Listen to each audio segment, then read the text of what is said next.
So I don't know about dating here, but I love living here. I love living here. And he invited me out. Yes. And he told me, hey, let's turn up, let's turn up. And I lived in Latin America for a few years. Okay. And now I have repatriated to Africa. So like, he asked me out and then not to pay. Like people would literally run out of the way or walk off of the sidewalk when they see me walking, and it was still fun. That's why I was like, okay, Kenya, I see you.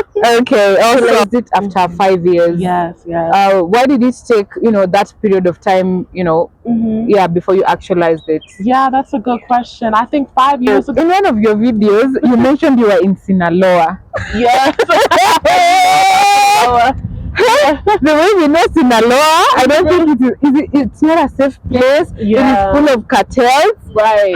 What is the experience there? Yeah. I hear there's a cemetery for cartels in Sinaloa. Is that true? Yeah. I'm embarrassed on his behalf. And like, there was another man that came up to me and tried to like, I guess, chat with me. Yes. And like, he shooed him away. He shot him away. But then he couldn't even pay the bill. Yes. So it's just like, if you knew you couldn't pay the bill, you could have at least let the other man know. I'm playing. Yeah. No, I'm serious. That's the only bad experience. That's why I'm just enjoying my single life right now. I don't know if I feel like going.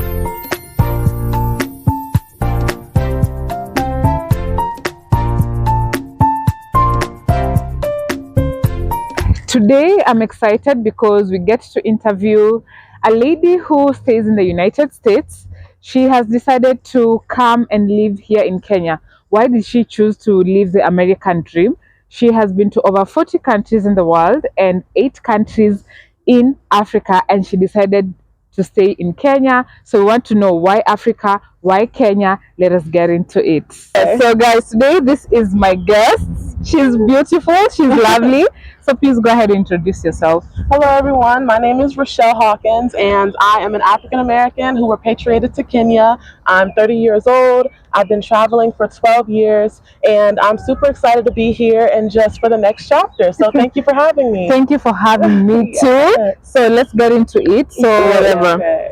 So have you had any experiences so far, any bad experiences so far in Kenya? Let's see. You want the real tea? You want the real tea? Please give us the real tea. I think, okay, the only bad experience that I had was when I went on a date with a Kenyan man in Mombasa. Oh my God. That's like, I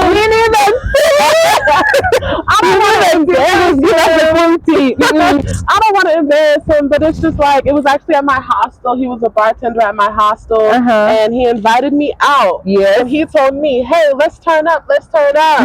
And then we went out to the club, and I guess he didn't know how expensive the drinks were. Okay. Because after a couple hours, he wanted to pay the bill, and he didn't have any money. Yeah. So what happened? And so he asked me to pay like for all of my drinks that he ordered for me. Yes. And it's just like, why would you invite me out if you didn't have any money? And then I ended up paying for my drinks and he paid for his drinks, and then we went our separate ways. But it's just like, it was so embarrassing after all that. Yeah, like I guess he wasn't keeping track or something. I don't know what happened, but it's water under the bridge. I would have stayed home. Like, if he wouldn't have invited me out, I would have been home in bed, comfortable. I gotta invite somebody out, but you ain't got the tab. Like, that's the only thing. And more happened. Like, I actually ended up. It was. I'm embarrassed. I'm embarrassed on his behalf. And like, there was another man that came up to me and tried to like, I guess, chat with me. Yes. And like, he shooed him away. He shot him away. But then he couldn't even pay the bill. Yes. So it's just like, if you knew you couldn't pay the bill, you could have at least let the other man know. I'm playing. Yeah. No, I'm serious. But yeah, like, there was another man like that came up and they got in like a little, I guess, argument, a little fight. And then a few minutes after that, the bar, and it was like, it wasn't even the bar. It was like, I don't know, there was a woman who was she had her own personal business. Yes. She would go around like pouring shots for people. Yes. I don't know if that's a common thing. It is. So like she was like an independent, like, you know, business owner. And it's like he didn't have the money to pay her. And I felt bad, so I paid her. But it was so embarrassing, right? Because like he didn't pay her like her money. He just left and I paid her because I felt bad for her. But that's the only bad experience. That's why I'm just enjoying my single life right now. I don't know if I feel like going under the bed because I don't know. It's probably a while before I go on another date. But yeah, that was very interesting experience. And that is why we always carry our own money. Imagine if I didn't have my own money. Imagine. And then she just like lost out on that money, you know? Yeah. Like, so yeah, that's about it. So I don't know about dating here, but I love living here. I love living here. Please, brace yourself. Expect things like that. Expect things like that. Yeah. But of course, we are always advised as a lady when you go out, have your own money. Have your own money. It's very, very, very important. Yeah. So does that happen in the US? No, I feel like in the US culturally, like if you invite somebody out, you're paying the tab. Like, really? Yeah, I feel like if you like don't invite somebody out if you don't have the money, especially like it would just be like really a shock if a man invited a woman out and didn't have the money to pay for her. That's like very customary. But like you think sometimes it's not not like that. Oh my god. So that doesn't happen in the US. No, like for a man to ask a woman to get drinks for him, yes, and then not pay, like he asked me out, and then not to pay, like that's not our culture. But do you feel like that is kind of more of a normal Kenyan culture? Like if a man asks you out, you might pay? Okay, I've never encountered that, but I hear it happens. I hear it does happen. Okay. But you know, people are evolving. We're also evolving. We need to have our own cash. Right. Yeah. So I'm glad I have my own cash. I'm so glad you did. Yeah. So what happened? I'm just curious. What happened? What happened after you paid and you paid? What happened? He left. Did you just leave your seat or did he leave? Or what happened? Yeah, he left. And then, so a little bit of before that, there was another man at the hostel that was trying to holler and take me out. Yes. But I decided to go with him. Yeah, because. And then you're like, no. Yeah, because he was cuter, you know. So I went out with the cute broke guy. Yeah. But yeah. Then when I was at the club, the same man that was trying to holler at me before was there too, and he came up to me like, what happened? And I explained to him what happened, and he gave me a ride home. And I was just so tired. I went to bed. I went back to my hostel, and that was pretty much the end of it. But it's just like, it was just crazy. I don't know. It wasn't a good first impression of dating in Kenya. Yeah, the first impression. Oh my god, that was a wrong first impression. So. Okay, so has the guy ever like contacted you or what? Oh my god, that thing has never contacted you, please. So, have you ever? But I was still staying at the hostel. Yes. Still a bartender. So a couple days after that happened, I met up with another friend that I met at the hostel, and I was like, I don't want to go down to the bar. I don't want to see him again. Yeah. Like, it's so embarrassing. But she's like, don't stay in your room. Like, get out. Let's just go play some pool. Yeah. So we went down there to play some pool. I saw him again. We didn't speak. Yep. Right. So me and my friend are just playing pool. I met another guy, and then we started playing like Jenga. You know, yes, Jenga. I know Jenga. So me and my other friend started playing Jenga with him, and then I don't know, there was another girl that showed up for him. I don't know what the history was with that girl, but 2 days after he took me out and he couldn't pay my bill, there was another girl that showed up for him. Yeah. And I wasn't mad because, like, we didn't do anything. Yeah, I didn't know get him. mad over that. And I was also talking, like, you know, playing the game with another guy. Yes. But it was just, like, super messy. Like, it was super messy, super shady. Like, how are you going to, like, invite me out and you're not going to pay for my drinks? But then the next time I see you, you're with another girl. Like, are you paying for her drinks at least, bro? I hope you said this. So wow, niggas, a different breed.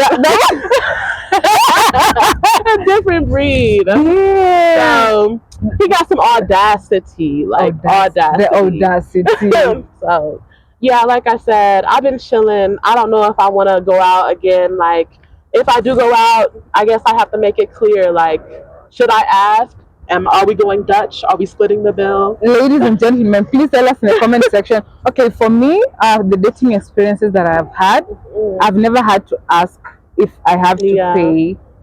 But it's always safe. I always have my own money. You have your cash, of course. You have to.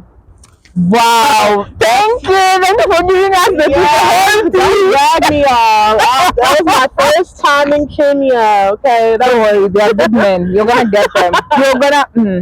Yeah, not get them. They're gonna get you. Yeah, that one. Yes, they're gonna invite me out and pay the bill. Yes, You're gonna get good ones. They're gonna get a good one. Yes. Okay. So why Kenya? Yes, I chose Kenya because it stirred my heart when I was traveling in Africa. I did an Africa tour, traveling from Southern Africa to Northern Africa at the beginning of this year. Okay. I went to Mombasa, I went to Nairobi, and I love Mombasa, but I just completely fell in love with Nairobi. Yes, and even when I was in Ethiopia, even Ethiopians talk about how amazing Nairobi is and how it's just like the hub of East Africa. It has like the most opportunities in East Africa. Okay. So I was super excited to come here and just see what it has in store for me.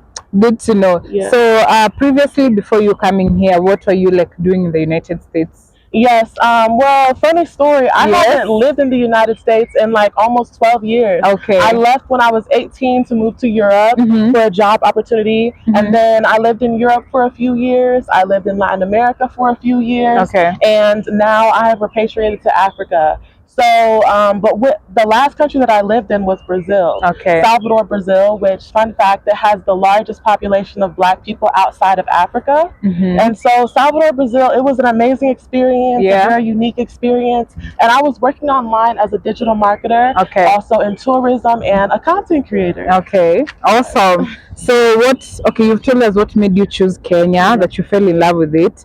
Did you have any help like moving in Kenya? Other than advice that a couple of my friends gave me, no. I'm used to, I guess, moving to countries. I'm a traveler. I'm a nomad. So I just researched everything online. There was a group chat that had like Kenyans and Ghanaians and everybody in there that was based in Nairobi. Okay. So I did ask like people in the group chat sometimes. But other than that, it was solo. I did the visa, everything on my own. Okay. Yes. So you want to come to Kenya, but do you know that a lot of Kenyans want to move to the United States? Are you aware? I have heard of that, yes. And not just Kenyans only. Most of the people in Africa, they want to move to the US. The land of milk and honey. What will you tell them? Yes. I would say you have to find what works for you. You know, the grass is always greener on the other side. They're going to the United States to get opportunities that they may not have access to here. And I'm coming to Nairobi to get the cultural immersion and to have more access to opportunities that I wouldn't find in the United States. Yes. So you really have to find what works for you. I completely understand why people would want to go to the United States. There's definitely a lot of business opportunities. But yeah, for me, after living there and being raised there, I seen what I needed to see, and now I'm ready to connect with my people. You know, good to know. And we love you here already. Thank you. Please, I hope you stay here. Don't go to another country. Right, I love it here. So and I think it's time for you to get I need an armband. You need I need one. I need to get one ASAP. ASAP. You can't be making Kenyan videos and you don't have that. Okay. See, I gotta get one ASAP. Okay. So you've said you moving to Kenya, it was, a bit swift for you, or rather you did not ask any, you didn't have any help from anyone. Right. Have you had any challenges, coming here while, transiting to Kenya and moving here? Have you had any challenges along the way? Yes, I moved to Kenya about 2 weeks ago, and the biggest challenge that I've had is adjusting to the weather. I did go through a little bit of a shock because I guess it's like the end of winter here. But where I was living, it's very hot.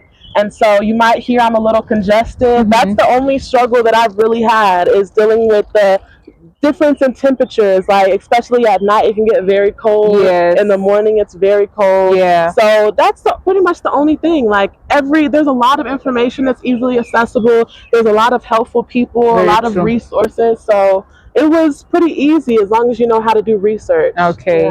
Yeah. So apart from the weather, have you had any other culture shocks? I think the biggest culture shock for me, which we were talking about earlier, is the pet culture, the dog culture. Seeing people's reaction to me walking a dog has been very entertaining, very interesting. I wish you could have like a hidden camera and you just record them and then, oh my God. Like there's people that literally run out of the way or walk off of the sidewalk when they see me walking my dog. Is the dog big?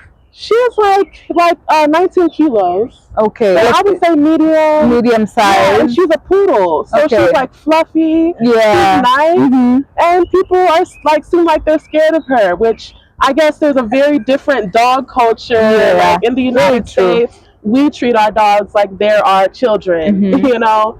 So here they are animals. Yes, they're guard dogs. So that's the only thing. Okay, so have you moved to like any like local markets? I heard you mentioning about you being in Eastleigh. Yes. How was the experience? Yes. I went to Eastleigh for the fashion. Yeah. And even before I went to Eastleigh, some people were like, "Oh, you're going to Eastleigh?" Like, I guess it's like low key. A lot of tourists don't go there. Yep. So they were like, Eastleigh, like, are you sure? Are you sure? Yeah. But when I got there, I just let, the experience flow, and I ended up finding a woman to make custom clothes like in less than an hour. I literally went to lunch. What? And I came back and they were ready. Yeah. Wow, she made a dress and 2 shirts in like maybe 2 or 3 hours. Yeah. And it was an amazing experience. Like I had never experienced anything like that before. So the fashion district was really like my first introduction, and it was awesome. So don't be scared to go off the beaten path, and actually intermingle with the locals in the local market. Exactly. The foreigners here, when they come, they want to go, to shop in the big mall, Westland. Yep. So I think that was quite a shock to them. Yeah. Okay, I know you've not stayed in Kenya for so long, but how is the cost of living so far treating you here? I will say things can add up quickly if you're not careful. They can add up quickly if you're not paying attention. But the cost of living, I would say it's pretty equivalent to when I was living in Brazil. Okay. The apartments are about the same price. The groceries, you can get very affordable groceries or very expensive groceries. Yes. So I would say it's pretty much the same as when I lived abroad in other countries, like especially in Latin America. I think it also depends with just where you shop. Yeah, of your course, lifestyle. Groceries in a mall are much more expensive compared to a local market. Yeah, if you're buying imported products, of course it's going to be more expensive. Yeah. Okay. This question I've actually asked you. So have you made any local friends? Yes, I've just made local friends, business partners, people that would reach out to me, and so I'm still settling in. I'll probably really put myself out there in another week, especially after my sinuses, settle. But yeah, I have local friends here. Even the first time I kept in contact with people, and I met them here again, and so I feel like it's going to be super easy to like build community and make friends here. That's one of the reasons why I chose this place. Like I felt so welcome the first time. Okay, so is Kenya what you expected it? Is it different? Is it like below what you had expected or above what you had expected in general? I would say it's above what I expected because my first time in Nairobi, Kenya specifically, I didn't truly tap into the nature. Yeah. I was mainly in Eastleigh or even in Mombasa, I was at the beach. Yeah. But like since I've been here, since I permanently moved here, I've seen giraffes, it was near the airport. Yes. I saw the giraffes. Today we went to the park, the forest, and I am just even more amazed now that I'm immersing myself in the nature, and I just can't wait to continue immersing myself. Also, the last time I was here, I didn't go to a lot of nightlife. Yeah. But I went out a couple days ago for the first time. How was it? Was lit. It was lit. And it was a Sunday. And it was still lit. It was a Sunday and it was still fun. That's why I was like, okay, Kenya, I see you. Okay, awesome. So, do you feel safe? Do you love Kenya? Do you feel like at home so far? Yes, yes, I do feel safe. Right now I'm staying in Nairobi West, which is a very local area. Yep. And I still feel like people are very friendly to me. They're very welcoming. And I just feel, yeah, I feel at home. I feel welcome there. And I just can't wait to continue, like I said, building community. Are you sleeping hand or there's food? Yeah, there's food. What about water? Yeah. You see, they lie to you there. They lie to you. We don't have food and water. They have food, water, electricity, everything, internet. Don't believe the hype. Okay, so I saw one of your videos and you mentioned like you had an idea of moving to Africa for the past 5 years. Yes. Like, but you just actualized this. You actualized it after 5 years. Yes, yes. Why did it take, that period of time, before you actualized it? Yeah, that's a good question. I think 5 years ago, I was about 25, 24, and I just feel like I didn't have any support. Like, my family was discouraging. I guess they were trying to protect me, but they were very discouraging and scared when I told them that I wanted to move to Africa. How come you really wanted to move to Africa? How did you have that mindset when you were very young? I think that I was very inspired by a YouTuber called The Traveling Sister, and just seeing her journey. And I also was like in the midst of my Pan-African journey. My Pan-African journey started like in my early 20s when I started reading books and educating myself about Black history, African history. And then I saw an African-American woman that, looked just like me moving to Africa by herself. She was able to find community. She found a husband. She started a family. And that was very inspiring. Yeah, so now it's like a full circle moment where I'm doing the same thing. Awesome. We are happy for you. I'm very, very happy for you. So what has it been like, was it like sad you leaving your family? Did you how did you feel like having to leave everything behind, or were you literally mentally prepared in everything? Yeah, I think my situation is a little bit different because I moved abroad when I was 18 for work. My family is very accustomed to my lifestyle. They're just like, oh, there she goes again. Yeah, she's moving. Yeah, so it's just like everything just flowed smoothly.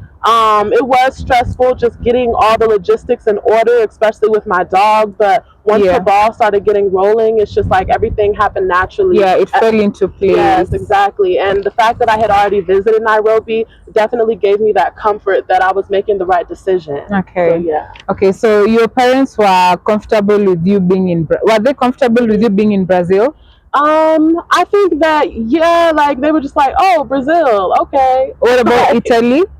Italy, they were very supportive of Italy because, there's really no negative propaganda about Europe. Like, So why do you think they were negative about Africa? I think that because of the misinformation, like especially with the African diaspora, like what they show in the media is not an accurate representation. We have been misinformed, which is why I think it's so important to just bridge the gap and like have these conversations so that we can just like break the myths and correct the misinformation that the powers that be spread about each other. I know that there's some negative media about the diaspora in Africa too. So it's like we have to keep having these conversations and just break that barrier with each other. So it was basically about them being misinformed about Africa. Yes, I think so. Are they now at peace, that you're here, or are they still are they comfortable? Did you have to convince them, or what really happened? I think that no, I didn't have to convince them because I was gonna do it either way. I mean, I know that sounds like a little blunt, but it's just like they don't pay my bills. Like they ain't giving me no money. I live my life, So it's just like I comforted them, like mentally. But I would, if they said don't go, I would be like, I understand your feelings, but I'm good. But peace out. Like I can understand if they was paying my bills or something, but they don't pay my bills. So. Okay. On to the next question. You had initially wanted to go to Tanzania, right? Yes, like 5 years ago. Why did you change your mind? I think that when I visited Tanzania, I enjoyed Dar es Salaam and Zanzibar. But I just felt like Nairobi had more opportunities, like more doors were just naturally opening for me there. Okay. So that's why I just, here in Nairobi. Yes, yes. And so I visited Dar es Salaam first, and I was just like, okay, I like it. But then after that, I went to Mombasa and Nairobi, and I feel like Kenyans and African Americans have a lot of cultural similarities too. Yeah. So that's another thing that attracted me. Just the opportunities that were flowing in, the opportunities that I saw in Nairobi, and also a lot of the cultural similarities. I felt more at home in Kenya. Okay. Yeah. Did you get to like interact with or connect? Because I know here it is very easy for you to connect with other experts that are here through the groups, Facebook, whatever. Right. Was it easy in Dar es Salaam? Then because you had initially anticipated to be there? Right. Yeah, in Dar es Salaam, I wasn't able to connect. I didn't connect with any expat groups in Dar es Salaam. Okay. I had just connected with the locals that I met at my hostel. I met Rwandans, and Tanzanians. I made Tanzanian friends. Yes. So my hostel, was just locals. It was a very local experience. So that's why I met everybody. Okay. Yeah. So you didn't get to interact with experts there? No, I didn't. I don't remember meeting any. Yeah. Okay. So in one of your videos, you mentioned you were in Sinaloa. Yes. The way we know Sinaloa, I don't think it's not a safe place. Yeah. It is full of cartels. Right. What is your experience there? Yeah. Oh my God. I was like, Sinaloa.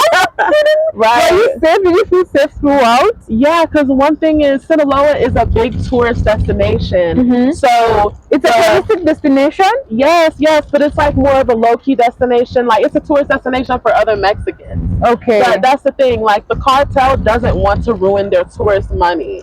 Okay. So they keep the, the hoodlum stuff out of the beach, out of the coast area. But yeah, like I didn't encounter anything. Like if you were there and you didn't know it was Sinaloa, you probably would think it was just another a normal place, a regular beach town. I had you in Sinaloa, like, oh my God, what is happening? Yeah, so I just went for it, and everything just worked out. I was able to make a community there. I was there for about a year. Yeah. Before I just moved on, and yeah. Okay. So I hear there's a cemetery for cartels in Sinaloa. Is that true?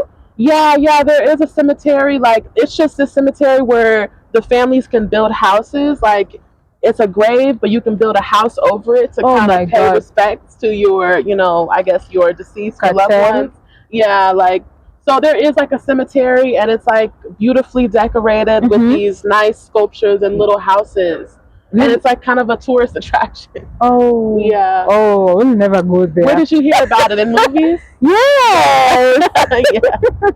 Okay, so I'm pretty curious. The way you've been, traveling, how have you been able to, sustain the traveling? Are you like working online, or what is it exactly are you doing for you to be able to, be in a position to successfully travel from country to country? Right. Yeah. Yes, I am a content creator, and I do have some income from that. But mainly my income comes from digital marketing. Okay. And I started a tour agency. So yes, mainly digital marketing, which is I work fully remote. Okay. So yes, I try to diversify, and it's just a continuous journey, diversifying and always finding like creative ways, to get income. Okay, that's awesome. So on to the next question. Okay, that one I've asked you. Are there any similarities that you've seen, in Kenya and in the US so far? Yes, I think for me, the most interesting thing that I saw, I think it's called matatu, was the paintings on the matatu, which is very interesting. They have celebrities, like mainly Black American celebrities, which has been very intriguing. I even saw Obama on one. I saw Kirk Franklin today. And that was just something that was so unexpected. It was like a very unexpected surprise. It was a nice surprise, but it's like, how random that I come to Kenya. I saw it in Mombasa too. And it's like, how random. Like I'm literally driving down the street and I'm seeing like celebrities that I grew up on. Eazy-E, Obama, Kirk Franklin. I even saw Meg Thee Stallion, Rihanna. And it's just like, that's one thing that was just so random, but it was so like refreshing. Also. And yes, I think that sometimes the fashion can be similar. I think that, yeah, Afro beats. I do enjoy listening to Afro beats. Afro beats is also popular in African American culture. Okay. And so, yeah, just little things like that that just reminds me of back home and makes me feel more at home. Okay. Yeah. So I'll take you to one of the places where. Have you been to one of the matatus? No, not yet. Yeah. I should take you. I do actually. We should make another video about that. I want to do like a full. I want the full experience.